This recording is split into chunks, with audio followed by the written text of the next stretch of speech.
आस्था और विश्वास के साथ इस कथा को जरूर सुने। जय जय नारायण मित्रों। एक मछली तालाब में अपने परिवार के साथ रहती थी। तालाब में पानी कभी सूख भी जाता तो परमेश्वर को याद करती, पूजा पाठ करती। एक दिन तूफान और बारिश आई, जिससे मछली का परिवार बहकर नदी में जाने लगा। फिर मछली ने और उनके परिवार ने नदी के विपरीत दिशा में बहने की काफ़ी कोशिश की, बचने की काफ़ी कोशिश की, मगर फिर बह चुके थे सारे अलग अलग दिशा में, सब बिछड़ गई थी। पर उनकी एक न चली, थक हार कर नदी के प्रभाव में ही बहकर ईश्वर को खूब कोसा। जैसे घर में कभी दुख आ जाता है तो भगवान को ही गाली करते हैं, और भला बुरा कहा, और कुछ दिन में ही समुद्र में पहुंच गए। जब सारे अलग अलग रास्ते से वहां जाकर उनको एहसास हुआ कि ईश्वर ने उनको छोटे दरिया से निकालकर विशालता में ला दिया।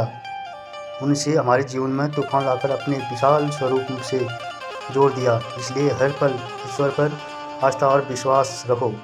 वो पूरा समुद्र दे रहा है और हम एक चम्मच लेकर खड़े हैं। हम उसके हर कार्य के लिए कोसते रहते हैं।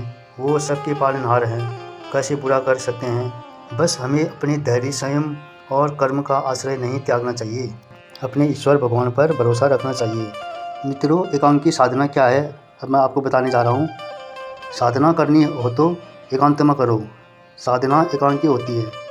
साधक का कर्तव्य है कि वह अपने को दिखावे नहीं, बल्कि दूसरे यही जाने कि यह साधक है ही नहीं। साधना के क्षेत्र में कुल ऐसे साधक भी होते हैं जो छिपे रहते हैं।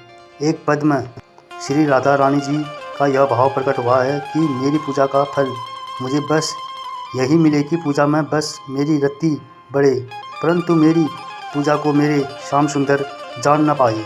वे बड़े उदार हैं, यदि वे इसे जान जाएंगे तो कुछ देना चाहेंगे और मेरी प्रशंसा करना आरंभ कर देंगे। यदि कहीं प्रशंसा मुझे प्यारी लग गई और उनका उपकार मैंने स्वीकार कर लिया, तो मेरे मन में उनसे लेने के नए नए चाव उत्पन्न होने लगेंगे। फिर तो मैं पूजा कैसे कर सकूंगी। मैं तो बस यही चाहती हूँ कि पूजा करूँ और जिनकी पूजा करूँ उनसे लेने देने की बात ही क्या, उन्हें पता भी ना लगे कि मैं उनकी पूजा कर रही हूँ। साधक का इस प्रकार का आदर्श भाव होना चाहिए। साधक दिखावे के लिए कुछ न करे, भगवान से अपना संबंध गुप्त रखे। असली भक्ति की पहचान यही है। कैसा लगा? जय जय नारायण मित्रों, धन्यवाद।